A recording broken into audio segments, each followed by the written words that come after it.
ದೇವಸ್ಥಾನದ ಧರ್ಮಾಧಿಕಾರಿಗಳು ಒಂದು ಸಭೆಯಲ್ಲಿ ಹೇಳಿದ್ದಾರೆ, ನಾನು ಜರ್ಜರಿತನಾಗಿದ್ದೇನೆ, ಭಯಭೀತಿಯಾಗಿದ್ದೇನೆ.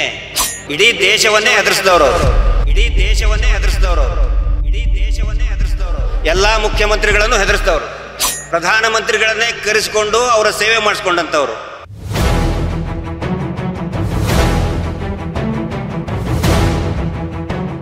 ಇವತ್ತು ಆ ವ್ಯಕ್ತಿ ಹೇಳಿಕೆ ಕೊಡ್ತಾ ಇದ್ದಾನೆ, ನಾನು ಜರ್ಜರಿತನಾಗಿದ್ದೇನೆ.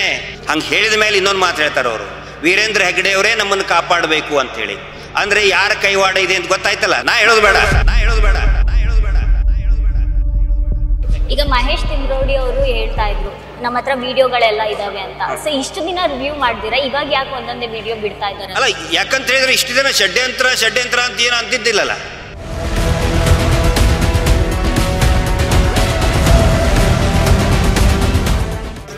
ಈಗ ಎಲ್ಲೋ ಒಂದು ಕಡೆ ಸರ್ಕಾರದವರೇ ಒಂದು ತಡೆ ಆಗ್ತಾ ಇದ್ದಾರಾ ಅಂತ. ಸರ್ಕಾರಕ್ಕೆ ನೋಡಿ ಒತ್ತಡ ಹಾಕ್ತಾ ಇದ್ದಾರೆ. ಮುಖ್ಯಮಂತ್ರಿಗಳಿಗೆ ಸಿದ್ದರಾಮಯ್ಯನವರು ಬೈದ್ರು ಅಂತ ಹೇಳಿ ಕಟ್ ಪೇಸ್ಟ್ ಎಡಿಟ್ ವಿಡಿಯೋನ ಇಟ್ಟು ಅಯ್ಯೋ ಮುಖ್ಯಮಂತ್ರಿಗಳಿಗೆ ಬೈದಿದ್ದಾರೆ. ಮುಖ್ಯಮಂತ್ರಿಗಳಿಗೆ ಏನು ಅಂದೇ ಇಲ್ಲ, ಮುಖ್ಯಮಂತ್ರಿಗಳಿಗೆ ಏನು ಅಂದೇ ಇಲ್ಲ, ಮುಖ್ಯಮಂತ್ರಿಗಳಿಗೆ ಏನು ಅಂದೇ ಇಲ್ಲ, ಮುಖ್ಯಮಂತ್ರಿಗಳಿಗೆ ಏನು ಅಂದೇ ಇಲ್ಲ. ನಕಲಿ ದೇವಮಾನವ್ ಹೇಳಿಬಿಟ್ಟಿದ್ದಾನೆ, ನಾನ್ ಜೈಲಿಗೆ ಹೋದ್ರೆ ನಿಮ್ ದುಡ್ಡು ಸಿಗಲ್ಲ, ಗೋವಿಂದ ಗೋವಿಂದ ಗೋವಿಂದ ಅಂತ ಹೇಳ್ಬಿಟ್ಟಿದ್ದಾನೆ, ಗೋವಿಂದ ಗೋವಿಂದ ಗೋವಿಂದ ಅಂತ ಹೇಳ್ಬಿಟ್ಟಿದ್ದಾನೆ ವೆಂಕಟರಮಣ ಗೋವಿಂದ. ಯಾಕೆ ಸರ್ ಯಾರೇ ಆಗಲಿ ಧರ್ಮಸ್ಥಳದ ವಿಚಾರ ಬಂದರೆ ಯಾರನ್ನೂ ಮಾತಾಡೋಕೆ ಬಿಡ್ತಾ ಇಲ್ಲ, ಧ್ವನಿ ಎತ್ತಕ್ಕೆ ಬಿಡ್ತಾ ಇಲ್ಲ. ನಿಮ್ಮನ್ನು ಕೂಡ ಅರೆಸ್ಟ್ ಮಾಡಿದ್ರು. ಏನು ಅಗಳ ಮೀನಾಕ್ಷಿ ಬಾಳಿಯಕ್ಕ ಅವರು ಒಂದು ಮಾತು ಹೇಳಿದ್ರಲ್ಲ, ಸೀರಿದು ನಿಂಗವ್ವ ಸಂಘವೊಂದು ಸೀರಿದು ಹೇಳಿದ್ರಲ್ಲ, ಅವರು ಮಾಡಿದ್ದಾರೆ ಅದನ್ನ. ಕೊಲೆ ಮಾಡಿರೋದು, ಅತ್ಯಾಚಾರ ಮಾಡಿದ್ದು ಎಲ್ಲ ಮಾಡಿದ್ದು ಅವರೇ, ದೇವಸ್ಥಾನವನ್ನು ಮುಂದಿಟ್ಕೊಂಡು. ಯಾರು ಜನ ಕೇಳಾಕತ್ಕೊಳ್ಳಿ ದೇವ್ರ ಫೋಟೋ, ಮಂಜುನಾಥ ಸ್ವಾಮಿ ಫೋಟೋ ಹಿಂದ್ಗಡೆ ಅಡಿಕೊಂಡು ಬಿಡ್ತಾರೆ. ಮಂಜುನಾಥ ಸ್ವಾಮಿ ಅಂತ ಅಂದ್ಕೊಳ್ಳಿ ಎಲ್ಲರೂ ಸುಮ್ಮನೆ ಆಗ್ಬಿಡ್ತಾರೆ. ಮಂಜುನಾಥ ಸ್ವಾಮಿ ಅಂತ ಅಂದ್ಕೊಳ್ಳಿ ಎಲ್ಲರೂ ಸುಮ್ಮನೆ ಆಗ್ಬಿಡ್ತಾರೆ. ಮಂಜುನಾಥ ಸ್ವಾಮಿ ಅಂತ ಅಂದ್ಕೊಳ್ಳಿ ಎಲ್ಲರೂ ಸುಮ್ಮನೆ ಆಗ್ಬಿಡ್ತಾರೆ. ಸುಸೈಡ್ ಮಾಡ್ಕೊಳಕ್ಕೆ ಯಾರು ಕಾಶಿಗೂ ಹೋಗಲ್ಲ, ಧರ್ಮಸ್ಥಳಕ್ಕೂ ಹೋಗಲ್ಲ. ಸಾವಿರಾರು ಹೆಣಗಳನ್ನ ನಾನೇ ಊತಿಟ್ಟಿದ್ದೀನಿ ಅಂತ ಹೇಳಿದ್ರು. ಅವರು ಒಬ್ಬರಿಂದನೇ ಸಾಧ್ಯನಾ? ಖಂಡಿತ ಇಲ್ಲ. ಇನ್ನೂ ಒಂದು 4-5 ಜನ ಇದ್ದಾರೆ, 4-5 ಅಲ್ಲ. ಲಿಸ್ಟ್ ಮಾಡಿರೋ ಪ್ರಕಾರ 21 ಜನರ ಲಿಸ್ಟ್ ಮಾಡಿದ್ದಾರೆ. 21 ಜನರ ಲಿಸ್ಟ್ ಮಾಡಿದ್ದಾರೆ. 21 ಜನರ ಲಿಸ್ಟ್ ಮಾಡಿದ್ದಾರೆ. ತನಿಖೆಯಿಂದನೂ ನೋಡ್ತಾ ಇದ್ವಿ. ಸೊ ಯಾವುದಕ್ಕೂ ಜಯ ಸಿಗ್ತಾ ಇಲ್ಲ ಈ ಒಂದು ಧರ್ಮಸ್ಥಳದ ವಿಚಾರ. ಅದರಲ್ಲೂ ಕೂಡ ಸೌಜನ್ಯ ಕೇಸಲ್ಲಂತೂ ಅವರಿಗೆ ನ್ಯಾಯನೇ ಸಿಗ್ತಾ ಇಲ್ಲ. ಏನು ಹೇಳಕ್ ಇಷ್ಟಪಡ್ತೀರಾ ಸರ್? ನೋಡಿ, ಜಯ ಸಿಗ್ತಿಲ್ಲ ಅಂತ ಹೇಳಿದ್ರಿ. ಮೊನ್ನೆ ಆ ದೇವಸ್ಥಾನದ ಧರ್ಮಾಧಿಕಾರಿಗಳು ಒಂದು ಸಭೆಯಲ್ಲಿ ಹೇಳಿದ್ದಾರೆ, ನಾನು ಜರ್ಜರಿತನಾಗಿದ್ದೇನೆ, ಭಯಭೀತಿಯಾಗಿದ್ದೇನೆ. ಇಡೀ ದೇಶವನ್ನೇ ಹೆದರಿಸಿದವರು ಅವರು, ಎಲ್ಲ ಮುಖ್ಯಮಂತ್ರಿಗಳನ್ನು ಹೆದರಿಸಿದವರು, ಪ್ರಧಾನಮಂತ್ರಿಗಳನ್ನೇ ಕರೆಸಿಕೊಂಡು ಅವರ ಸೇವೆ ಮಾಡಿಸ್ಕೊಂಡಂಥವ್ರು, ಈ ರಾಷ್ಟ್ರದ ದೊಡ್ಡ ದೊಡ್ಡ ನ್ಯಾಯಮೂರ್ತಿಗಳನ್ನೇ ಕರೆಸ್ಕೊಂಡವರು, ರಾಜ್ಯಪಾಲರನ್ನೇ ಕರೆಸ್ಕೊಂಡಂಥವ್ರು. ಇವತ್ತು ಆ ವ್ಯಕ್ತಿ ಹೇಳಿಕೆ ಕೊಡ್ತಾ ಇದ್ದಾನೆ, ನಾನು ಜರ್ಜರಿತನಾಗಿದ್ದೇನೆ. ಜಯ ಅಲ್ವಾ ಇದು? ಅಲ್ವಾ? ಅಂದರೆ ಇದು ಸಾಮಾನ್ಯರ ಶಕ್ತಿ. ಯಾವಾಗ ನಾವು ಜನಸಾಮಾನ್ಯರು ಒಂದುಗೂಡ್ತೀವಿ ಅವಾಗ ಖಂಡಿತ ಜಯ ಸಿಕ್ಕೇ ಸಿಗುತ್ತೆ. ಬಹಳ ಜಯದ ಹೊಸ್ತಲಿನಲ್ಲಿದ್ದೀವಿ. SIT ಬರೀ 15 ದಿನ ಸಂಪೂರ್ಣ ಅಧಿಕಾರ ಕೊಟ್ಟರೆ ಇವರು ಎಲ್ಲರೂ ಕೂಡ ಜೈಲಿಗೆ ಹೋಗ್ತಾರೆ. ಆ ನಂಬಿಕೆ ನಮಗಿದೆ.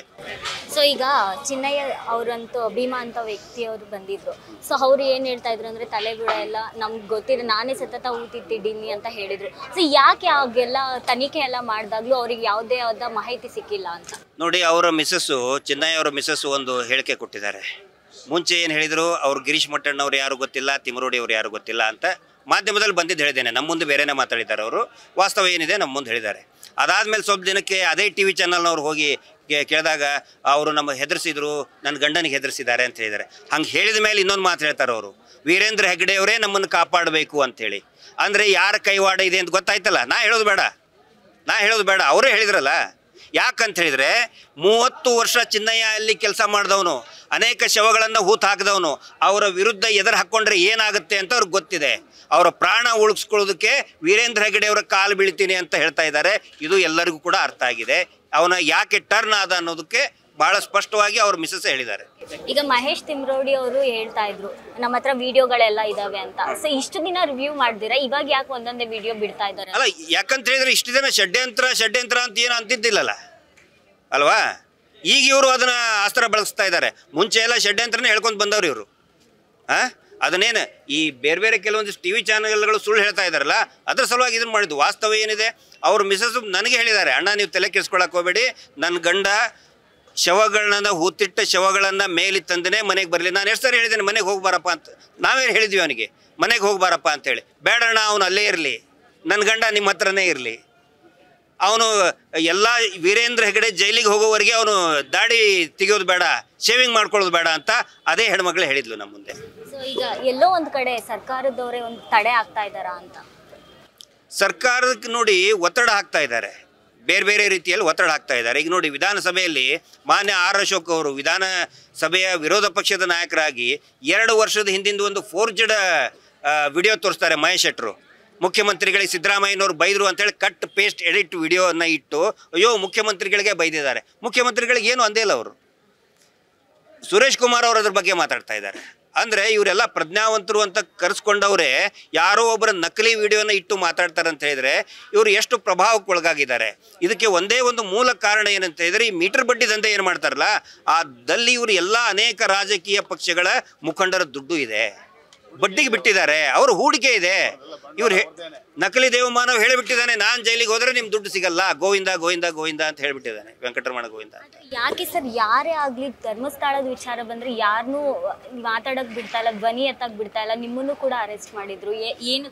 ಆಗಳ ಮೀನಾಕ್ಷಿ ಬಾಳಿಯಕ್ಕ ಅವರು ಒಂದು ಮಾತು ಹೇಳಿದ್ರಲ್ಲ, ಸೀರಿದು ನಿಂಗವ್ವ ಸಂಘ ಒಂದು ಸೀರಿದು ಹೇಳಿದ್ರಲ್ಲ, ಅವರು ಮಾಡಿದ್ದಾರೆ ಅದನ್ನು. ಕೊಲೆ ಮಾಡಿರೋದು, ಅತ್ಯಾಚಾರ ಮಾಡಿದ್ದು ಎಲ್ಲ ಮಾಡಿದ್ದು ಅವರೇ, ದೇವಸ್ಥಾನವನ್ನು ಮುಂದಿಟ್ಕೊಂಡು. ಈಗ ಒಂದು ಹಲ್ಲಿ ಒಬ್ಬರು ಒಂದು ಪೋಸ್ಟ್ ಹಾಕಿದ್ರು, ಈ ಹಲ್ಲಿ ತಾನೆಲ್ಲ ಕೀಟ ಕ್ರಿಮಿಗಳನ್ನು ತಿಂದು ಅದನ್ನು ಹೊಡ್ಯಾಕೆ ಬಂದ್ಬಿಟ್ಟು ಕಸ್ಬರ್ಗಿ ಹೊಡ್ಯಾಕೆ ತೊಗೊಂಡು ಬಂದ್ಕೂಳೆ ಆ ದೇವ್ರ ಫೋಟೋ ಹಿಂದೆ ಹೋಗಿ ಅಡಿಕೊಂಡು ಬಿಡ್ತದೆ. ಈಗ ಇವ್ರು ಅದನ್ನೇ ಮಾಡ್ತಾ ಇದ್ದಾರೆ. ಯಾರು ಜನ ಕೇಳಾಕತ್ಕೊಳ್ಳಿ ದೇವ್ರ ಫೋಟೋ, ಮಂಜುನಾಥ ಸ್ವಾಮಿ ಫೋಟೋ ಹಿಂದ್ಗಡೆ ಹೋಗಿ ಅಡಿಕೊಂಡು ಬಿಡ್ತಾರೆ. ಮಂಜುನಾಥ ಸ್ವಾಮಿ ಅದನ್ಕೊಳ್ಳಿ ಎಲ್ಲರೂ ಸುಮ್ಮನೆ ಆಗಿಬಿಡ್ತಾರೆ. ಹೀಗಾಗಿ ಇದನ್ನಾಗಿದೆ. ಕೆಲವೊಂದಷ್ಟು ಜನ ಏನ್ ಹೇಳ್ತಾರಂದ್ರೆ ಸಾಯೋದಕ್ಕೆ ಪುಣ್ಯಕ್ಷೇತ್ರದಲ್ಲಿ ಹೋಗಿ ಸಾಯ್ತಾರಲ್ವಾ, ಜನ ಹೇಳಕತ್ತಿದ್ದಲ್ಲ, ಇವ್ರು ಹುಟ್ಟಿಸಿರೋದಂತ ಥೇರಿ ಮೇಡಮ್. ಅದು ಸಾಯಕ್ಕೆ ಯಾರು ಕೂಡ ಹೋಗಲ್ಲ. ಅಲ್ಲಿ ಏನಾದರೂ ಒಂದು ಒಳ್ಳೆತನ ಆಗುತ್ತೆ, ಕೇಡುಗಾಲ ಕಳೀತದಂತ ಹೋಗಿದ್ದು. ಯಾರು ಕೂಡ ಅಲ್ಲಿ ಸಾಯಕ್ಕಂದ್ರೆ ಯಾರು ಹೋಗಲ್ಲ.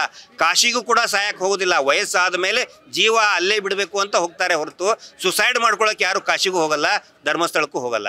ಈಗ ಚಿನ್ನಯ್ಯ ಸಾವಿರಾರು ಹೆಣಗಳನ್ನ ನಾನೇ ಊತಿಟ್ಟಿದ್ದೀನಿ ಅಂತ ಹೇಳಿದ್ರು, ಅವರು ಒಬ್ಬರಿಂದನೇ ಸಾಧ್ಯನಾ? ಖಂಡಿತ ಇಲ್ಲ. ಇನ್ನೂ ಒಂದು 4-5 ಜನ ಇದ್ದಾರೆ, 4-5 ಅಲ್ಲ, ಲಿಸ್ಟ್ ಮಾಡಿರೋ ಪ್ರಕಾರ 21 ಜನರ ಲಿಸ್ಟ್ ಮಾಡಿದ್ದಾರೆ. ಸೊ ಈಗ ಅವರು ಹೇಳ್ತಾ ಇದ್ರು ಯಾವುದೋ ಒಂದು ಗುಂಪು ನನ್ನ ಕರೆ ಬಿಟ್ಟಿತ್ತು ಅಂತ ಚಿನ್ನಯ್ಯ ಅವ್ರನ್ನ. ನಿಮ್ಮ ಮುಂದೆ ಹೇಳಿದಾನೆ, ಟಿವಿ ಮುಂದೆ ಹೇಳಿದಾನೆ, ಎಲ್ಲಿ ನ್ಯಾಯಾಧೀಶರ ಮುಂದೆ ಅದನ್ನು ಹೇಳಿಲ್ಲ ಅವನು. ನಿನ್ನೆ ಒಂದು ವಿಡಿಯೋ ಕೂಡ ರಿವ್ಯೂ ಮಾಡಿದ್ದಾರೆ, ಏನಂತ ಒಂದು 40 ಮಿನಿಟ್ಸ್ ಅಷ್ಟು ವಿಡಿಯೋ ಮಾಡಿದ್ದಾರೆ. ಎಲ್ಲ ವೀರೇಂದ್ರ ಅವ್ರ ಹೆಗಡೆ ನಮ್ಮನ್ನೆಲ್ಲ ಬೆದರಿಸಿ ಈ ರೀತಿ ಮಾಡ್ತಾ ಇದ್ರು ಅಂತ. ಇದು ನಿಜಾನಾ? ಅಲ್ಲ, ಅದ್ರ ಸಲುವಾಗಿನೇ ಅಲ್ಲಿ ತರ ಬಿಟ್ಟಿದ್ದವನು. ಸೌಜನ್ಯ ಪ್ರಕರಣದಲ್ಲಿನೇ ಅವನು ಹೆದರ್ಕೊಂಡು ಓಡಿ ಬಂದಿದ್ದು, ಎಲ್ಲಿ ಸಿಕ್ಕಾಕಿಸ್ತಾರಂತ ಹೇಳಿ. ಸರಿ, ಥ್ಯಾಂಕ್ ಯು. ಇದಿಷ್ಟು ಗಿರೀಶ್ ಮಟ್ಟಣ್ಣನವರ ಮಾತಾಗಿದ್ದು. ಕ್ಯಾಮ್ರಾ ಪರ್ಸನ್ ನವೀನ್ ಜೊತೆ ನಾನು ಜಾನಕಿ, ಸ್ಪೀಡ್ ನ್ಯೂಸ್ ಕನ್ನಡ, ಬೆಂಗಳೂರು.